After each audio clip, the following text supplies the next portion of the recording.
Quero vos cumprimentar a todos com a paz do Senhor. Estamos aqui mais uma vez para a nossa EBD, nossa Escola Bíblica Dominical, para nós aprendermos mais sobre a Palavra de Deus. Nós estamos estudando sobre os dons ministeriais, ministério de dons espirituais e dons ministeriais. E hoje nós vamos nos encaminhar para a lição número 9, que é o ministério de pastor. E a 10, que é o ministério de mestre ou doutor. Então nós vamos aprender um pouco mais sobre o ministério de pastor, o ministério árduo, difícil, onde poucos que estão dispostos a desbravar esta obra.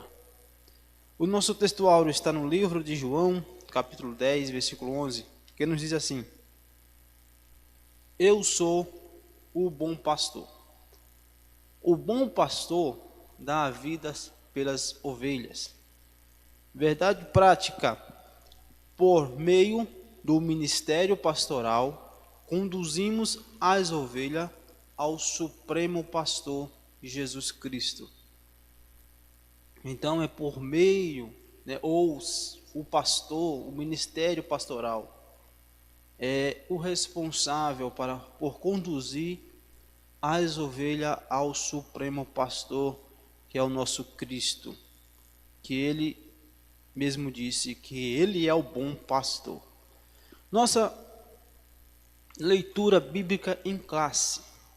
Irmão, sempre é bom detalhar nossa leitura diária, porque ela nos encaminha para o assunto cotidiano dentro do ensino semanal. A leitura bíblica em classe está em 3 textos: João 10, 11, 14, Tito 1, 7 ao 11 e 1 Pedro 5, 2 ao 4, que nos diz assim: Eu sou o bom pastor.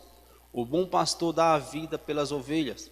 Eu sou o bom pastor e conheço as minhas ovelhas, e das minhas sou conhecido.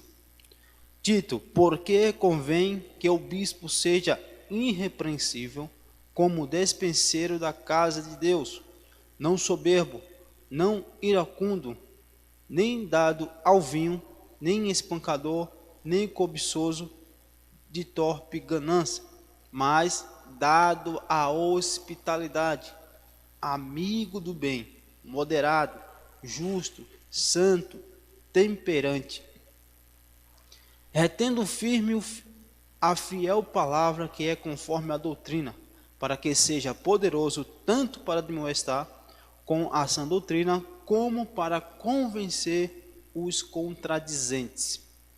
Porque há muitos desordenados faladores, vãos e enganadores, principalmente os da circuncisão, aos quais convém topar a boca, homens que transtornam casas inteiras, ensinando o que não convém por torpe ganância. 1 Pedro: Apacentai o rebanho de Deus que está entre vós, tendo cuidado dele, não por força, mas voluntariamente, nem por torpe ganância, mas de ânimo pronto, nem como tendo domínio sobre a herança de Deus, mas servindo de exemplo ao rebanho. E quando aparecer o sumo pastor, alcançareis a incorruptível coroa de glória. Louvado seja Deus. Aqui nós vemos alguns deveres do pastor, e como que ele deve se portar, como que deve ser este pastor. Nós vemos conselhos bíblicos sobre esse ministério do pastor. Nossos objetivos, nós temos 3 a destacar. Primeiro, confirmar o papel fundamental de Jesus Cristo como sumo pastor e elencar as características de um verdadeiro pastor e conscientizar a respeito da missão do ministério pastoral. Então são esses objetivos que nós vamos aprender sobre o ministério de pastor, aonde o pastor tem que estar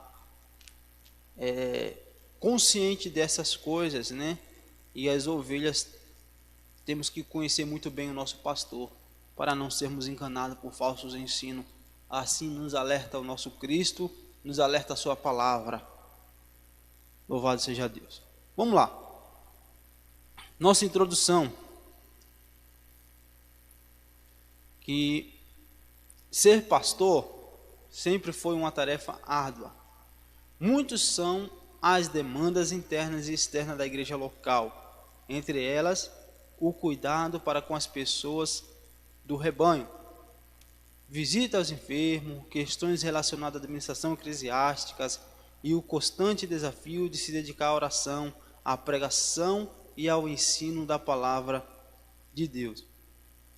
Então, na introdução, meus irmãos, nós vemos que o dia a dia do pastor é uma tarefa desafiadora, né, por seu dia a dia. Ele tem muitas questões relacionadas à administração, né, do templo, da casa de Deus. Então o pastor ele é responsável e está incumbido sobre ele essas responsabilidades.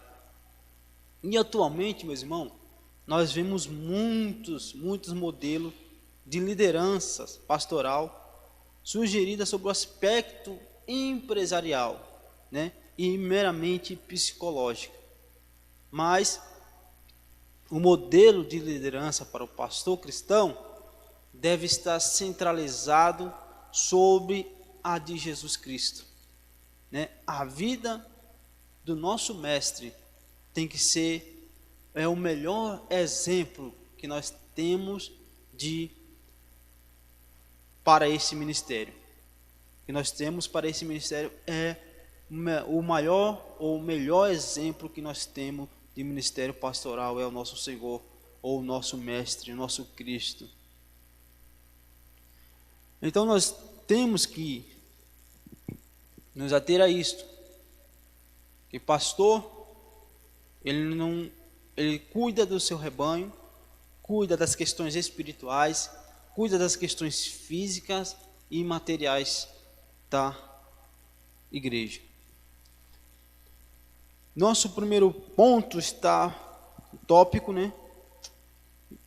Jesus, o sumo pastor. Vamos falar sobre o nosso mestre, ou nosso pastor por excelência, nosso supremo. Primeiro ponto, Jesus é o pastor supremo.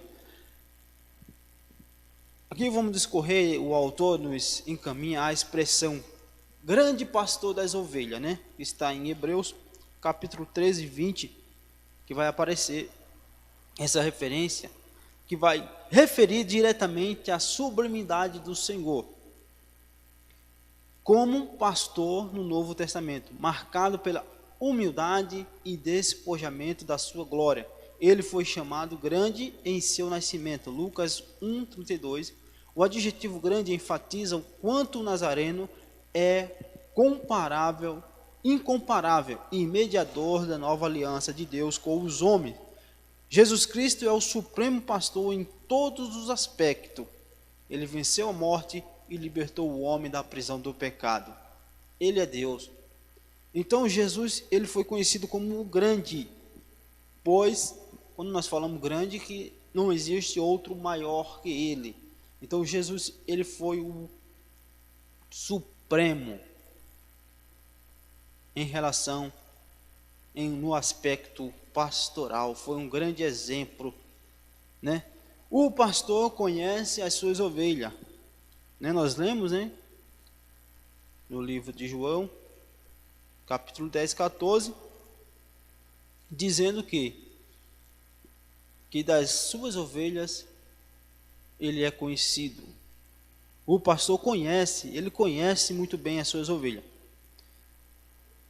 Em João 10,14, o adjetivo bom identifica Jesus como o pastor que por amor protege, cuida das ovelhas que lhe pertencem.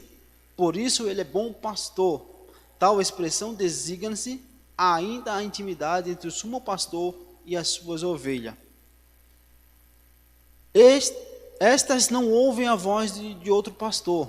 O bondoso Salvador conhece a sua igreja por inteiro e se relaciona com cada membro. Olha que interessante, olha. As ovelhas, ela quer ouvir a voz do seu pastor. E ela não ouve outra voz a não ser do seu pastor. Falando de Jesus Cristo, meus irmãos, igreja, querido aluno, falando de Jesus Cristo, ele é o pastor por excelência da igreja. Então, nós que somos ovelha, precisamos ouvir a nosso Cristo, o nosso bom pastor. E como nós ouvimos o nosso bom pastor? Através da palavra, através da obediência, né? Nós estaremos ouvindo muito bem, seguindo o direcionamento do bom pastor. O pastor, terceiro ponto, dá a vida pelas ovelhas. Qual pastor? O pastor que não dá a vida pelas ovelhas não deve ser considerado como pastor. Ele tem que investir na ovelha, acreditar na ovelha. O pastor tem que se preocupar com as ovelhas. Aquele que não demonstra interesse, não demonstra amor pela sua ovelha, não pode ser considerado como pastor. O pastor dá a vida pelas ovelhas. Uma das principais fontes da economia israelita era o trabalho pastoril. Os pastores cuidavam das ovelhas para delas obterem lucro diário. Este é o contexto de que valeu o Senhor Jesus para referir-se aos ensinamentos contidos na expressão o bom pastor dá vidas pelas ovelhas. Aqui, diferente dos pastores que garantiam o seu sustento no campo através do uso das ovelhas, o Mestre Jesus mostra a disposição em dar a própria vida pelo seu rebanho. Os verdadeiros pastores da igreja devem imitar o sumo pastor Jesus. Nele não há jamais exploração alguma do rebanho. E isso deve servir de exemplo a todos aqueles que desejam ministrar a igreja do Senhor, tal como ensinar a palavra. Então, olha a informação que nós temos aqui do nosso comentarista sobre o pastor ou o trabalho, pastoril da época, que a ovelha era o sustento. Ele usava ou cuidavam das ovelhas para delas obterem lucros, não é isso? E por isso que nós temos um grande exemplo de Davi, por exemplo. Ele tinha uma grande responsabilidade de cuidar das ovelhas de seu pai, e ele deu uma vida ou enfrentou urso, leão, para defender a ovelha. Hoje, o nosso Cristo demonstrou o grande amor, ou o supremo, o bom pastor, que ele se entregou ou deu a vida pelas ovelhas, né? Então Jesus, ele se entregou de coração por amor às ovelhas. Então, diferente dos pastores que garantiam o seu sustento, através das suas ovelhas, Jesus, ele dá a sua própria vida pelo seu rebanho. E os pastores precisam imitar quem? O nosso Cristo, o nosso bom pastor.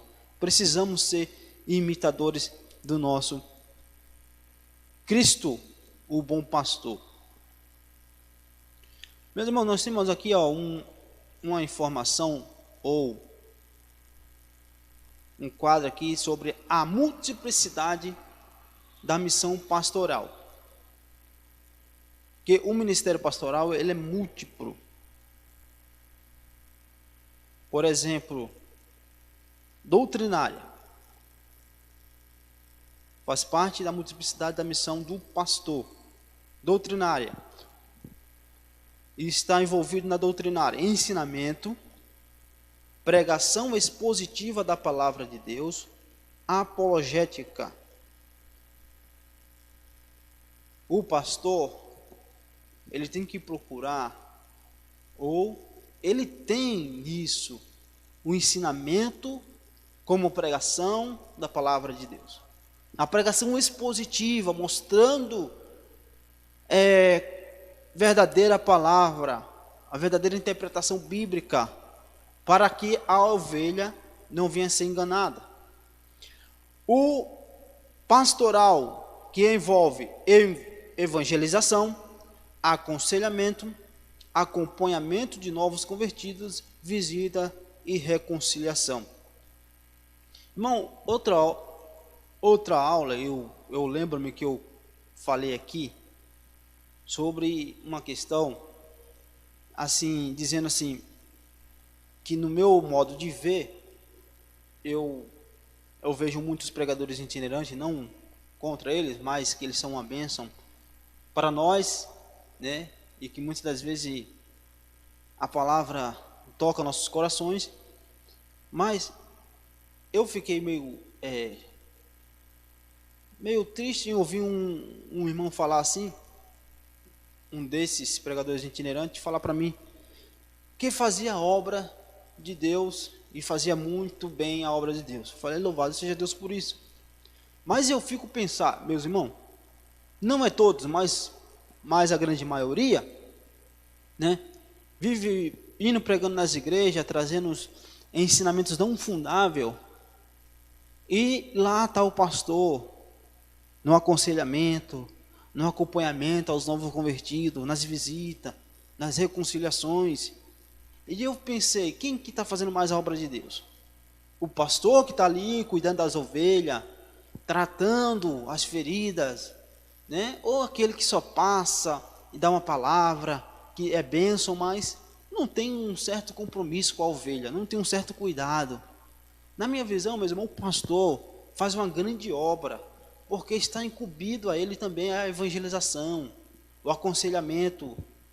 E muitas das vezes nós que somos ovelhas desprezamos os conselhos dos nossos pastores. E o pastor, ele acompanha os novos convertidos, faz visita, ainda mais nesses tempos que vivemos, né? Grandes são a missão dos pastores atuais, que tem que enfrentar a doença, tem que enfrentar o cansaço. Muitos de nossos pastores trabalham e tem que enfrentar, desbravar essa batalha, né, para cuidar das ovelhas. E a ovelha tem que valorizar muito bem a função do pastor. Outra multiplicidade da missão do pastor é a administrativa. É administrar os recursos da igreja local, patrimonial e financeiro. Então são essas três multiplicidade do ministério pastoral. Tópico 2. As características do verdadeiro pastor. Irmão, na Bíblia, eu sempre penso nisso. Se a Bíblia fala do verdadeiro, é porque existe o falso. Então nós temos que atentar às características do verdadeiro pastor. O pastor tem que ter essa característica.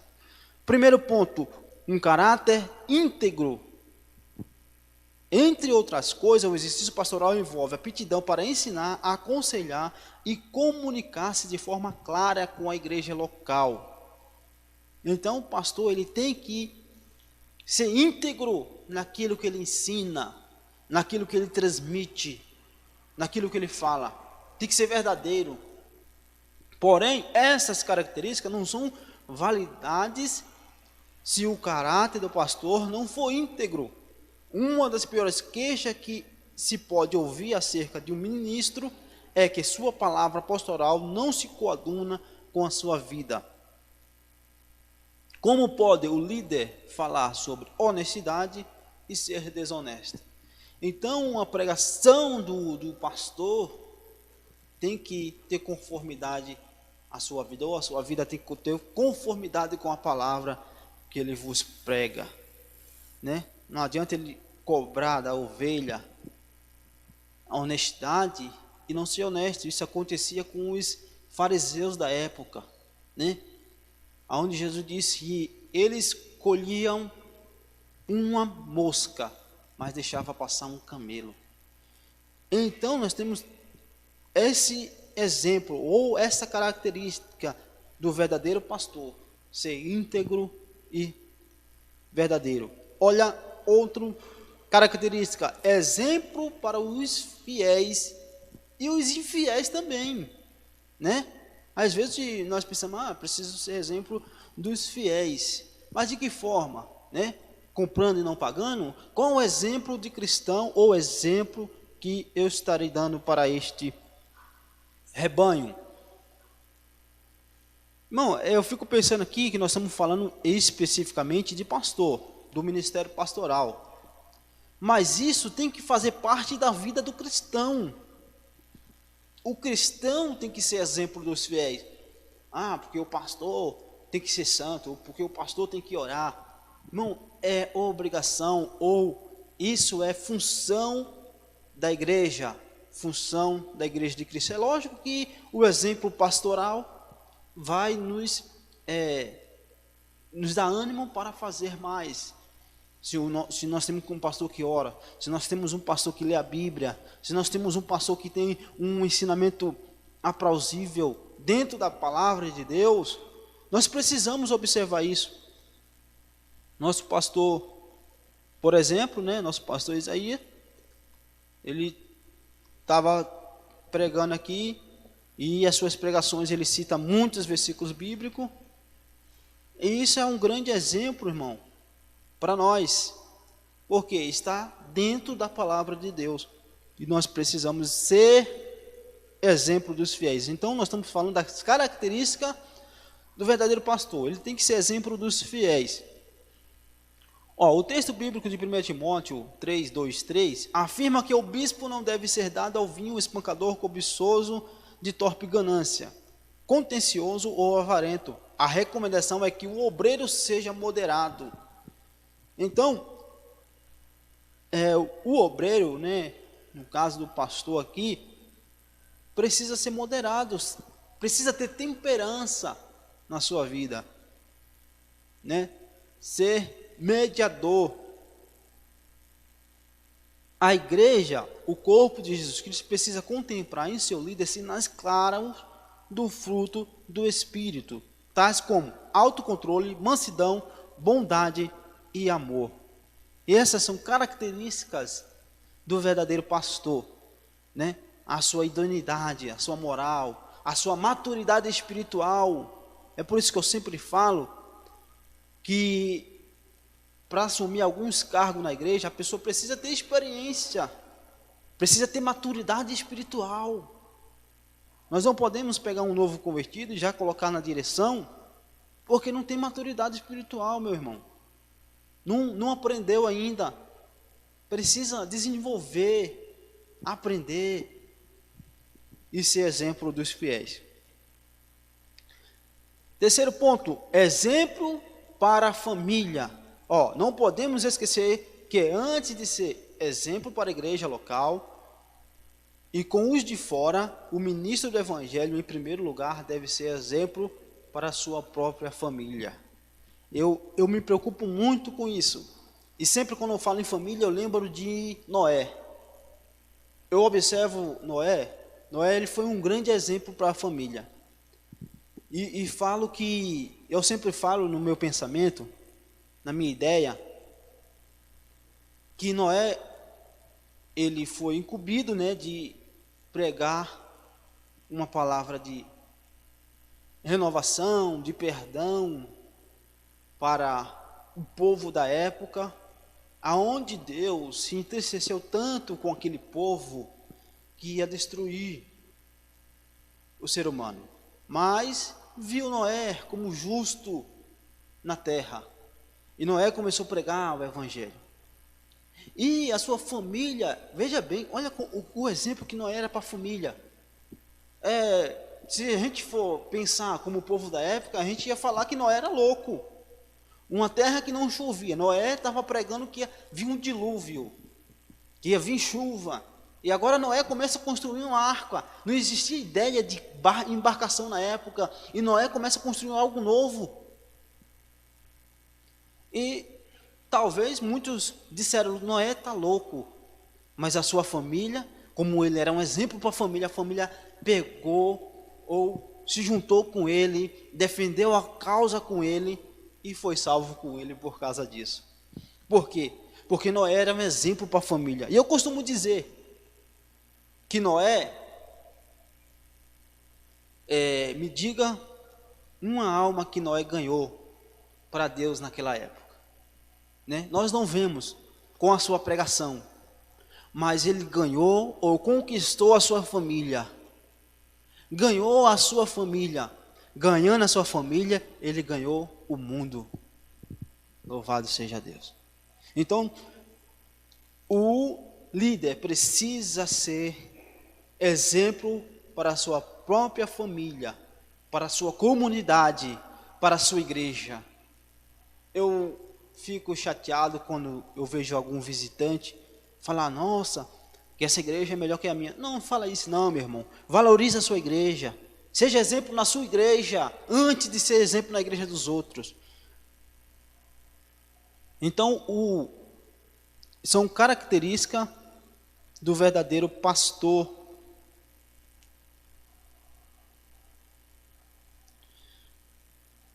Não é isso?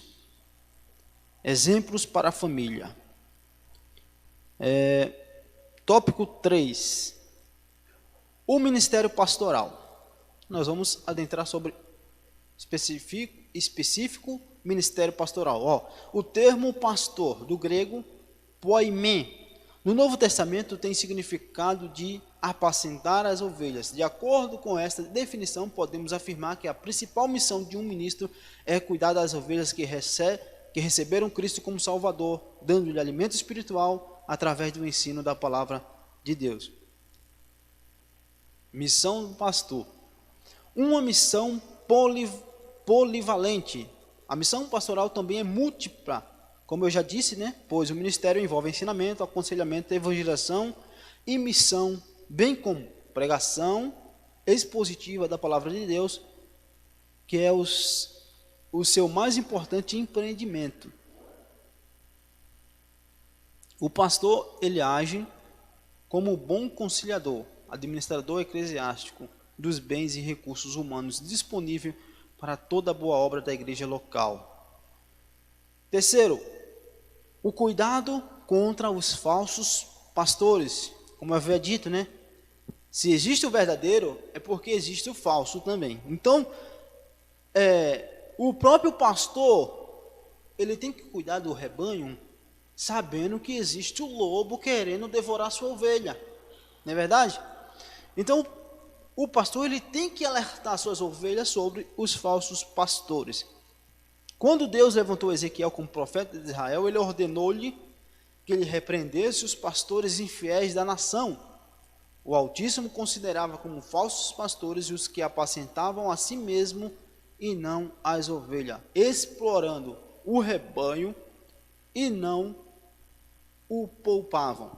Não demonstravam amor pelas ovelhas, fazendo com que elas se dispersassem. O próprio Deus é contra os falsos pastores. Ele inspirou Paulo a escrever para Tito quando da sua instrução pastoral ao jovem obreiro, que este retivesse firme e fiel palavra, que é conforme a doutrina, para que seja poderoso, tanto para admoestar com a sã doutrina, como para convencer os contradizentes, porque há muitos desordenados, faladores, vãos e enganadores, as quais vão tapar a boca. Então nós precisamos estar alerta contra os falsos pastores. Porque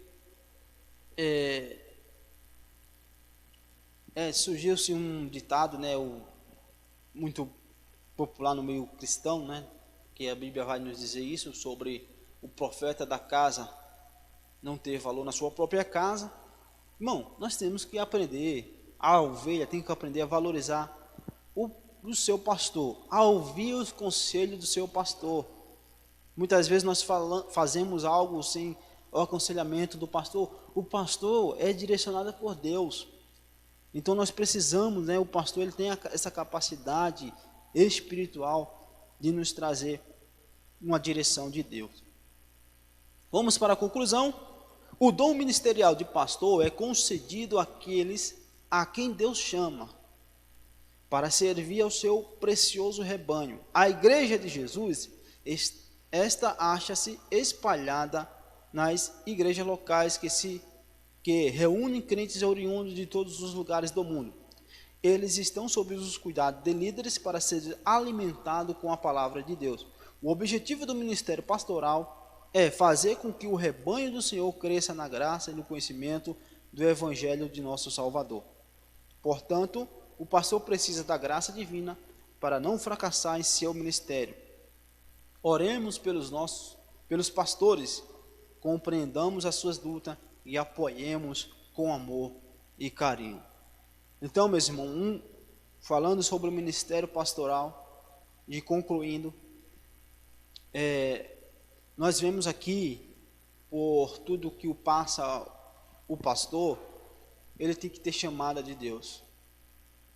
Não adianta eu querer ser pastor simplesmente porque eu quero ser famoso ou porque eu quero adquirir algo de meu interesse. Não, o pastor é um chamado de Deus. Não é para qualquer um. Para ser pastor não é para qualquer um. É para aqueles que são chamados, porque eles têm uma incumbência muito grande de cuidar das ovelhas do Senhor, porque um dia eles vão entregar essas ovelhas ao nosso Salvador. Então oremos por ele, né? No final da nossa aula de hoje nós oraremos pelos nossos pastores, para que o Senhor abençoe e nós como ovelha possamos estar empenhados, né, ouvindo, apoiando os nossos pastores, defendendo os nossos pastores, assim como Moisés, né? A Bíblia vai nos dizer que ele estava com a mão erguida e Israel prosperava. Mas quando ele começou a baixar suas mãos, Israel começava a perder a guerra. Então os anciãos perceberam e seguraram a mão de Moisés. Que nós possamos ser estes para segurar a mão dos nossos pastores, apoiadores da obra de Deus e não atrapalhar. Amém, meus irmãos? Então vamos para a lição de número 10. O ministério de mestre ou doutor. Agora vamos falar um pouco sobre o ministério de mestre e doutor. Texto áureo. De modo que, tendo diferentes dons, segundo a graça que nos é dada, se é ensinar, haja dedicação ao ensino. Acho muito importante esse texto aqui, porque ele vai falar de dedicação. Irmão, quem ensina, ele tem que se dedicar ao ensino, né? Procurar ler, procurar estudar, analisar. E tem muitos que não se interessam, né? Não tem essa dedicação. Eu lembro-me quando há um tempo atrás, eu fui fazer aula de violão, aí eu todo empolgado, já comprei uma harpa cifrada e treinava, só que eu não tinha aquela paciência de ficar tocando, de ficar batendo violão, e eu tinha outros compromissos na igreja na época, né? E eu não tinha tanta dedicação para tocar. E me chamou a atenção uma frase que tinha na harpa que eu comprei, na capa.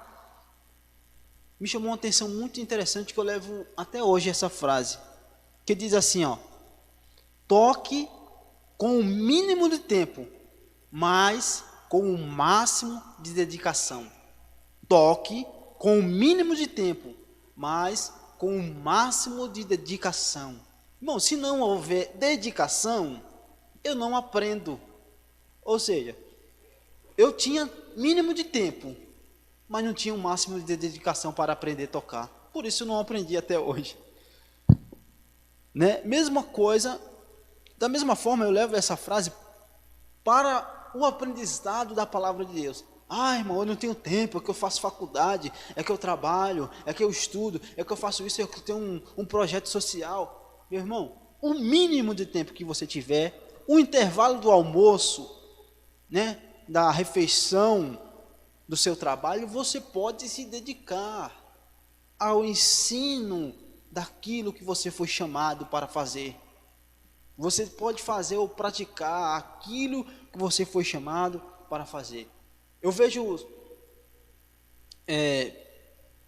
muito isso, né? Nós precisamos ter mais dedicação. Então esse texto é muito interessante, de modo que, tendo diferente dom, segundo a graça que nos é dada, se é ensinar, haja dedicação ao ensino. Verdade prática: os vocacionados por Deus para o ministério de ensino são por ele chamados para edificar a igreja de Cristo. Por isso tem que haver dedicação, por isso tem que haver uma plena devoção do ensinador cristão, porque eles são vocacionados para o ministério e chamados para edificar a igreja. Vamos à nossa leitura bíblica em classe, que está no livro de Mateus, capítulo 7, 28 ao 29, Atos 13, 1 e Romanos 12, 6 e 7, e Tiago 3, 1. Diz assim: e aconteceu que, concluindo Jesus este discurso, a multidão se admirou da sua doutrina, porquanto os ensinava com autoridade e não como os escribas. Na igreja que estava em Antioquia, havia alguns profetas e doutores, a saber, Barnabé, Simeão, chamado Níger, e Lúcio, Cirineu e Manaém, que fora criado por Herodes, o tetrarca, e Saulo. De modo que, tendo diferentes dons segundo a graça que nos é dada, se é profecia, seja ela segundo a medida da fé, se é ministério, seja em ministrar, se é ensinar, haja dedicação ao ensino. Meus irmãos, muitos de vós não sejam mestres, sabendo que receberemos mais duro juízo. Nossos objetivos: primeiro, apresentar que Jesus, o mestre da Galileia, é mestre por excelência. Segundo, identificar a ordem de Jesus aos seus discípulos para ensinar a igreja dos primeiros séculos. Apontar a importância do dom ministerial de ensinador na igreja local. São esses os nossos assuntos de hoje.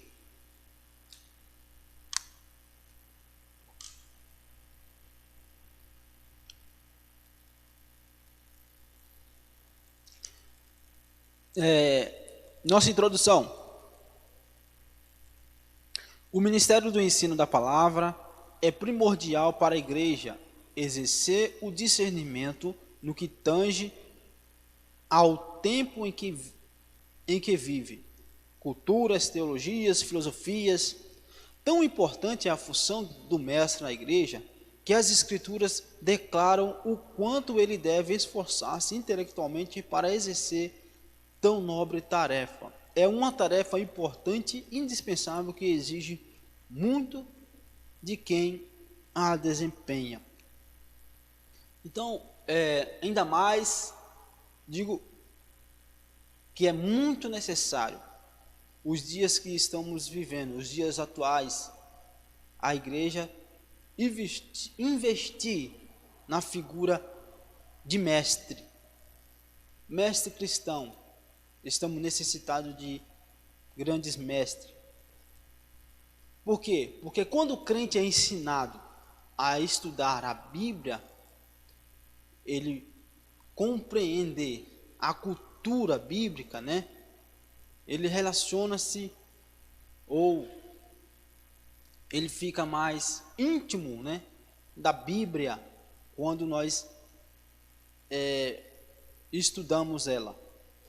É por isso que o sábio vai nos dizer: instrui o menino no caminho que ele deve andar, para que quando ele cresça, não se desviará dele, né? Ele não se desviará dele, porque ele tem um conhecimento, ele foi ensinado, e nós precisamos ser ensinado ou aprender, né? Existe um dizer muito comum em nossas igrejas, né?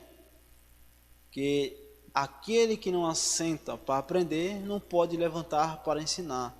Eu acho muito útil essa frase, muito pertinente para o ensinador. Como é que eu vou ensinar aquilo que eu não aprendi? Irmão, e tudo que nós sabemos, eu acho que eu já disse isso, é um pensamento meu. Tudo o que nós sabemos é porque nós um dia aprendemos. Se eu sei ler hoje, é porque eu aprendi a ler. Se eu sei interpretar hoje, é porque eu aprendi a interpretar. Se eu sei falar, é porque eu aprendi a falar. Se eu sei andar, é porque eu aprendi a andar. Então, eu entendo que tudo que nós sabemos é porque nós aprendemos. Então, o ensinador ele tem que estar envolvido e ele é de muito importante para o ensino.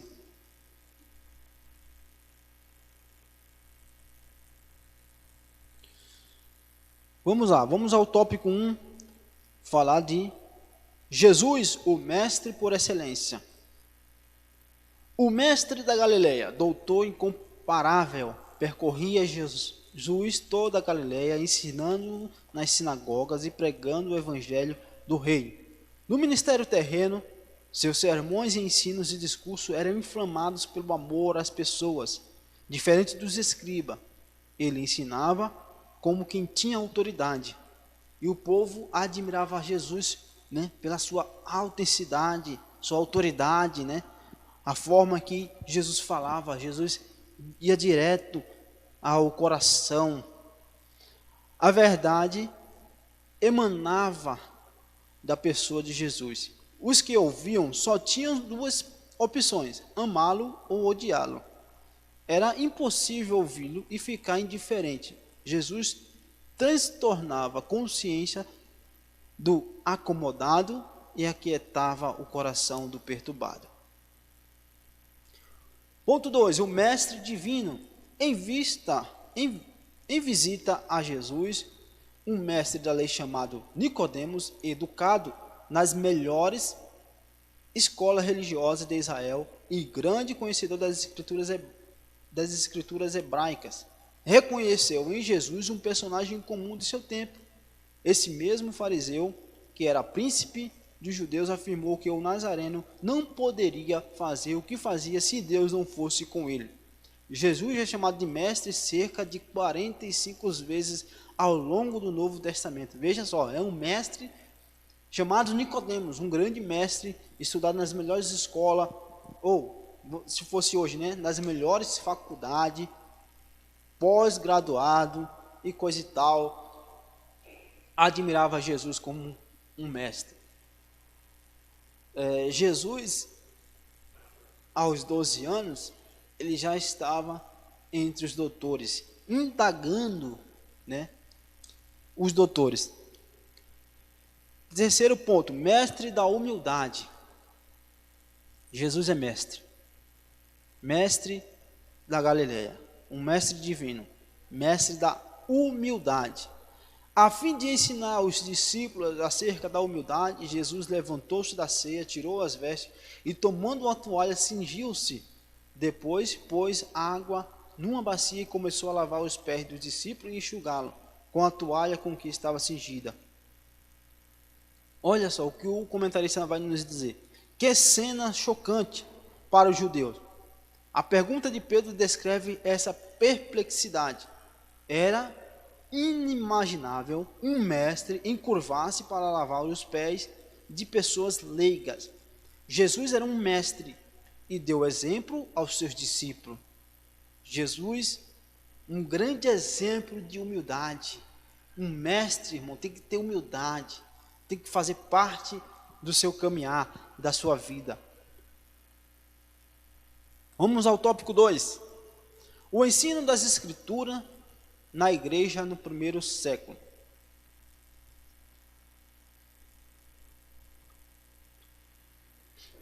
Uma ordem de Jesus. Antes de ascender ao céu de modo solene, Jesus determinou aos seus discípulos que ensinasse todas as nações a guardar todas as coisas que ele tinha ordenado. Veja bem, a guardar todas as coisas que ele tinha ordenado. O livro de Atos registra a obediência dos primeiros apóstolos no cuidado de cumprir a determinação de Jesus Cristo após a descida do Espírito Santo. O discurso de Pedro foi um verdadeiro ensino, proferido no poder do Espírito Santo, tendo em vista a plena edificação da igreja na palavra do Senhor. Através do Espírito Santo, dotou alguns de seus servos com o dom ministerial de mestres ou doutor. Esse dom é uma capacitação sobrenatural do Espírito. Isso não significa, porém, que devemos descuidar da nossa formação intelectual, pois o preparo para o ensino passa pela capacidade de aprender para posteriormente ensinar. Então nós temos uma ordenança de Jesus, que ele mesmo nos incumbiu a ide todas as nações, ensinando, né, e batizando em nome do Pai, do Filho e do Espírito Santo. E que nós possamos ouvir essa ordem, que o Senhor possa levantar grandes ensinadores. Ponto 2. A doutrina dos apóstolos. O texto de Atos, capítulo 2, 42, informa-nos que os primeiros convertidos perseveraram na doutrina dos apóstolos e na comunhão, e no partir do pão, e nas orações. Além disso, acrescenta que em cada alma havia temor, e muitas maravilhas e sinais se faziam pelos apóstolos. A doutrina dos apóstolos aqui se refere, aqui é referida, trata-se do conjunto de ensinos de Cristo, ministrado por eles de forma constante e eficaz para o crescimento integral dos novos crentes. A doutrina dos apóstolos foi a doutrina que ele recebeu de Cristo. Ensinamento, terceiro ponto, ensinamento persistente. Os primeiros mestres das Escrituras foram os integrantes do colégio apostólico. A igreja começou nas casas, onde o ensino era ministrado, e pequenos grupos nos lares, falando dos anciãos. De Éfeso, o apóstolo Paulo mostrou-se como um verdadeiro mestre que ensinava publicamente pelas casas, testificando tanto os judeus como os gregos a conversão a Deus e a fé em nosso Senhor Jesus Cristo. Foi assim que se tornou um ensinamento persistente. Na época do povo de Deus, né, que não era muito comum a lei, não era qualquer um que tinha a lei em suas mãos, o pai da família, ele ia ao templo, ouviam, chegava em casa e repassava para o filho. Nós vimos isso gerações passadas em Israel, sendo ensinada de pai para filho. E eles preservaram, por quê? Porque eles tinham um ensino persistente. Chegava em casa, o pai da família falava a lei para os seus filhos. Os seus filhos guardavam, falavam para os seus filhos, e assim sucessivamente. Nós vemos gerações, irmão, atravessada por esse modo de ensino, né? Um ensino persistente, e eles aprenderam e preservaram a palavra de Deus. É coisa sobrenatural, é coisa de Deus, né? Nós vemos essas coisas acontecerem, são coisas sobrenaturais que aconteciam na época. Por isso que é muito importante nós termos um ensino, né, para proteger a mente da igreja contra os dardos inflamados do maligno. Terceiro tópico, a importância do dom ministerial de mestre.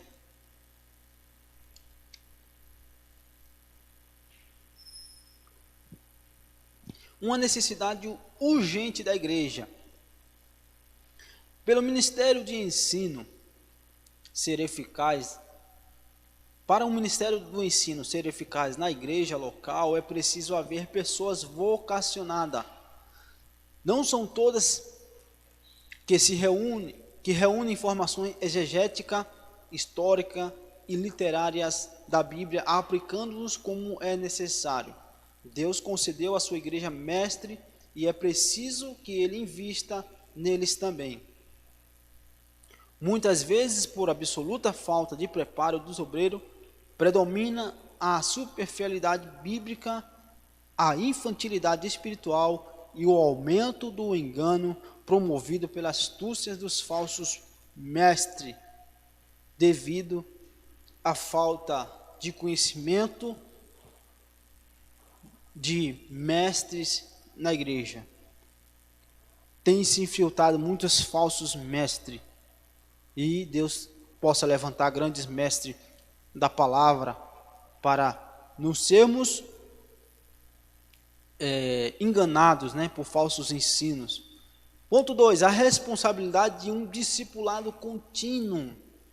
Precisamos estar sempre nos discipulando, aprendendo, nos reciclando, como muitos falam, reciclar a nossa patente, reciclar nosso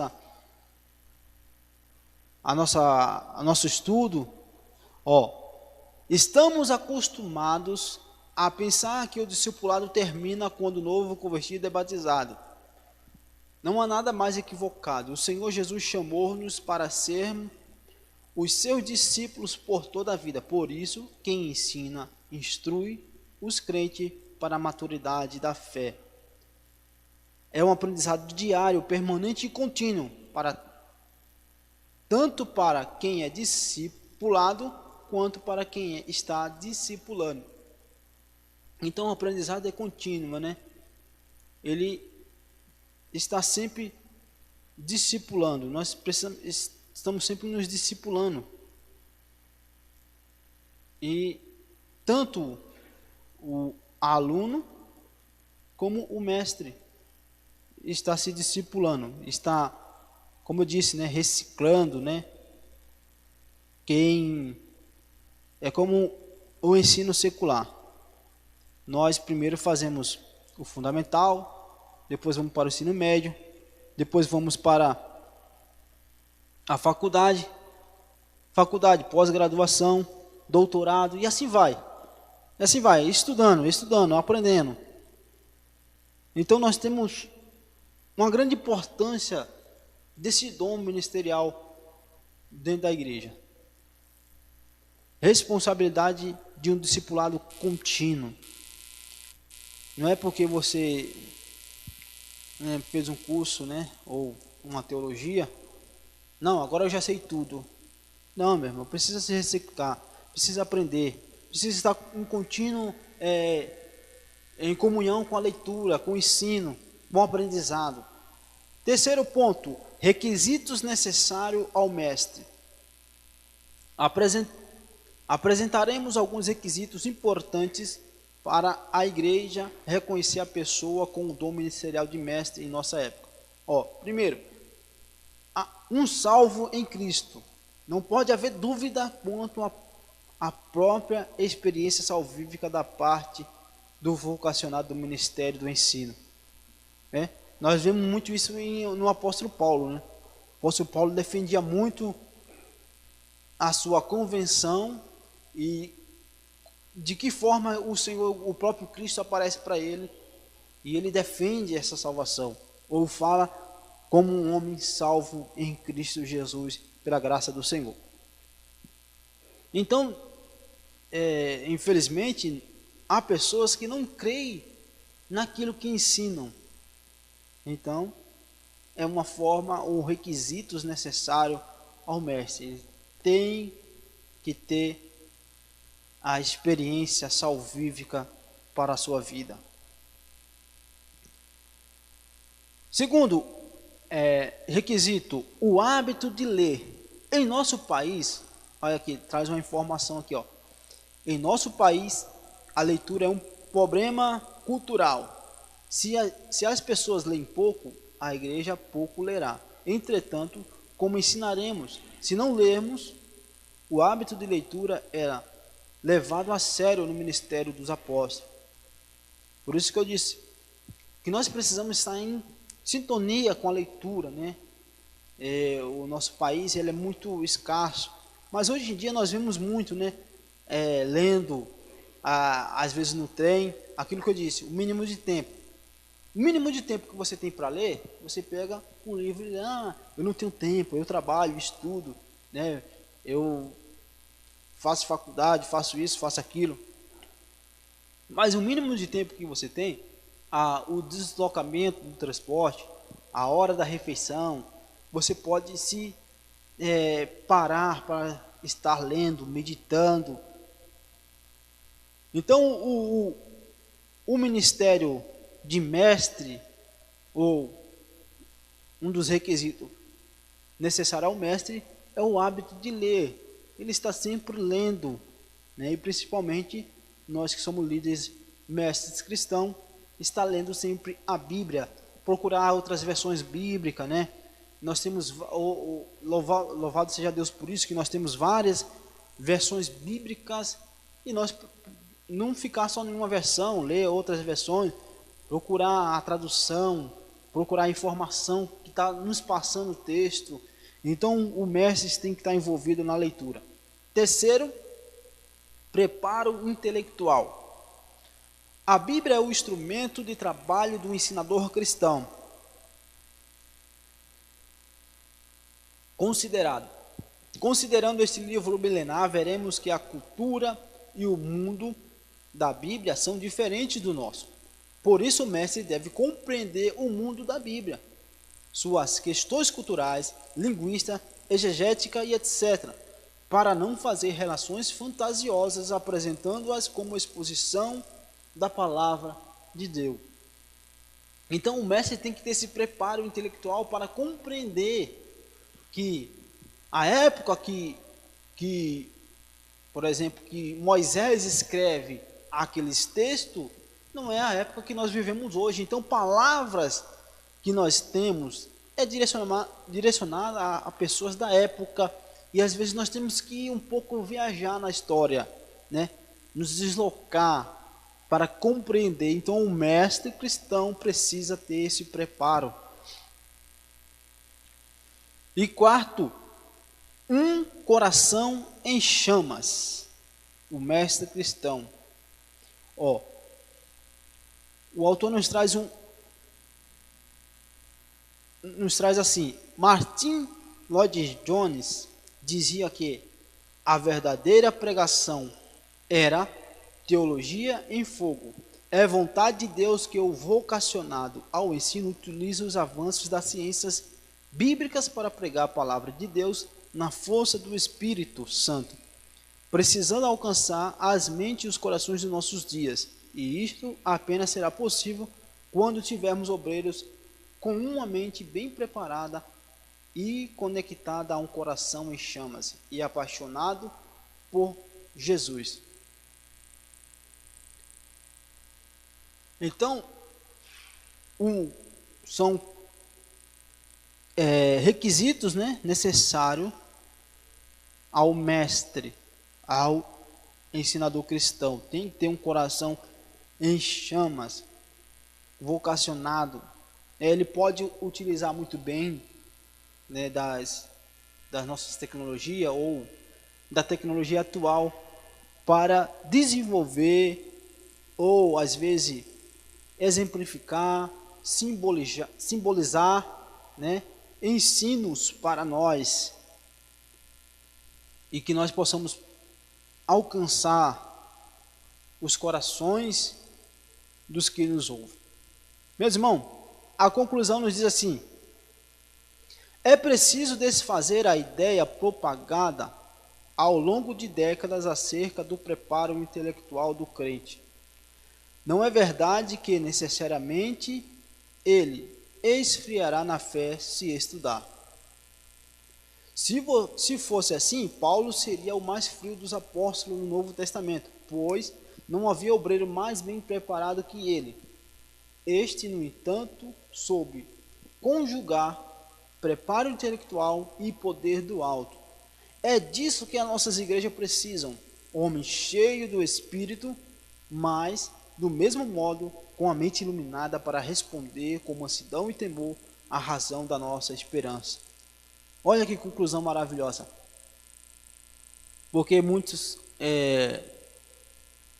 na igreja, né, principalmente nas nossas igrejas pentecostais, surgiu muito essa ideia, né, por interpretar uma forma errada uma palavra, e entenderam que estudar ou se formar na teologia vai se esfriar o cristão. Não, isso não é necessariamente verdadeiro. Não é porque eu estudo a palavra, eu aprendo a forma correta, né, da palavra, do que a palavra de Deus nos fala, que eu vou me esfriar, que eu vou ser um crente mais frio. Mas eu posso ser fervoroso tanto quanto aquele que não tem tanto conhecimento. Por quê? Porque muitos só procuram os dons espirituais e muitas das vezes esquecem dos dons ministeriais. E nós precisamos buscar, nós precisamos entender como que a palavra se relaciona conosco, como a Bíblia nos relaciona. Então, não é por motivos de aprendizado do cristão se tornar intelectual que ele vai se esfriar, ou se esfriará na fé, ser menos fervoroso, né? Mas muito pelo contrário, nós vemos o exemplo do apóstolo Paulo, que ele mesmo vai dizer para a igreja de Corinto, que ele falava mais língua que todos, mas porém ele achava por necessário muitas das vezes não falar em línguas. Por quê? Porque o povo ia entender melhor ele falando a sua própria língua do que falando línguas estranhas. E nós ensinadores, nós cristãos, a igreja de Cristo precisa entender e aprender sobre os ensinamentos da Bíblia, e que o Senhor possa levantar grandes mestres intelectuais para que possamos aprender da palavra de Deus como ela é. Amém, meus irmãos? Essa é a nossa conclusão, a nossa lição de hoje. Espero que os irmãos possam ter entendido. Possa colocar nos comentários aí alguma pergunta, alguma dúvida, que nós vamos estar estudando, analisando, pesquisando para responder em nome do Senhor. Como eu disse, nós vamos orar pelos nossos pastores, porque nós estamos falando sobre os pastores e sobre os doutores e mestres, né? Sobre os mestres e doutores. E orar também pelos nossos mestres, pelos nossos professores, para que o Senhor possa abençoá-los a cada dia, em nome de Jesus. Vamos orar em nome do Senhor.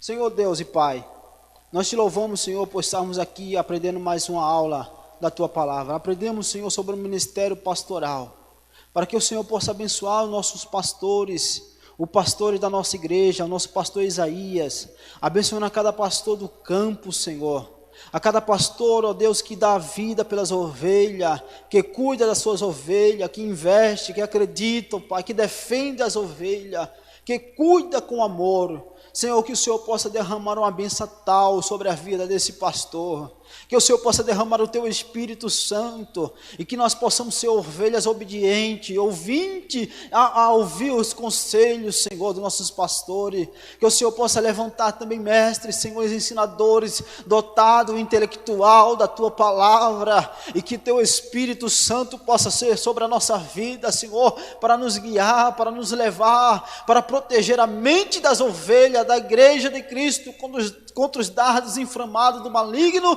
para que ele não venha nos atingir, e possamos ser, Senhor, protegidos contra os falsos ensinos, falsos mestres, que surgem nos nossos dias atuais, que o Senhor não possa nos dar a visão de Cristo, a visão da Tua Palavra, em nome do Senhor Jesus, e abençoa cada aluno, Senhor, que nos ouviu neste dia, em nome do Senhor. Amém e amém. Deus abençoe a sua vida, e que o Senhor possa lhe dar muitas bênçãos, e até a próxima, em nome do Senhor Jesus.